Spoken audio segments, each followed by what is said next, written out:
አንደኛ ትውልድና እድገቱ ምዕራብ ጎጃም ዞን ደጋ ዳሞት ወረዳ የሆነውንና የባህር ዳር ከተማ አሮጌው መናኸሪያ አካባቢ ነዋሪ ብሎም ታዋቂ ባለሀብት የነበረውን አቶ ምህረት ትዕዛዙን ኮማንደር ገበየው ካሴ ታኅሳስ 2 ቀን 2017 ዓመተ ምህረት መደበኛ ሥራውን እየሠራ ባለበት ወቅት የሰሌዳ ቁጥር 3/62666 አዲስ አበባ የሆነ መኪናውን ጨምሮ አግቶ ከወሰደው በኋላ እስካሁን ድረስ በሕይወት ይኑር ይሙት በግልጽ አይታወቅም።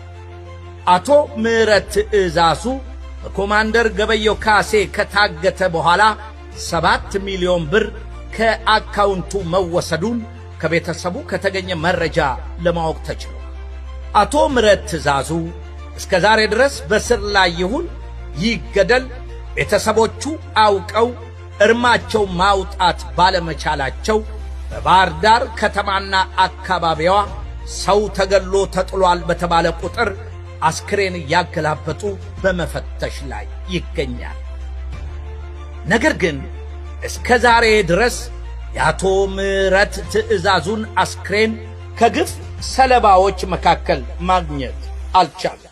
ከዚህ በተጨማሪ በአማራ ሕዝብ ላይ ግፍና በደል መስራት የማይሰለቸው ያገዛዙ የአማራ ክልል ምስለኔ አመራር እጅግ በሚያሳዝንና ልብ በሚሰብር መንገድ የአቶ ምህረት ትዕዛዙ ንብረት የሆነችውንና የሰሌዳ ቁጥር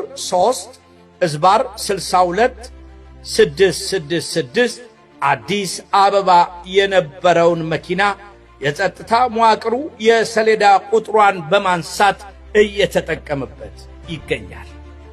ይህን የኮማንደር ገበየው ካሴ ግፍና በደል በንጹሕ ሕሊና አምኖ መቀበል ያቃታትና የትዳር አጋሯን ያለምንም ወንጀል በጠራራ ፀሐይ የተነጠቀችዋ የአቶ ምህረት ትዕዛዙ ባለቤት የአእምሮ መታወክ ደርሶባት ሕክምና መዳን ባለመቻሏ ቤተሰቦቿ በየጸበሉ ይዘዋት በመዞር ላይ ይገኛል። በዚህ ንጹሕ ቤተሰብ ላይ በኮማንደር ገበየው ካሴ የደረሰውን ግፍና በደል የባህር ዳር ከተማ ነዋሪ ሕዝብና በጸጥታ መዋቅሩ ውስጥ ያሉ አካላት በደንብ ያውቁታል። ነገር ግን የተፈጸመው ግፍና በደል መንግሥት መርና መዋቅራዊ በመሆኑ ጊዜና ሁኔታን መጠበቅ ግድ ሆኖ ይገኛል።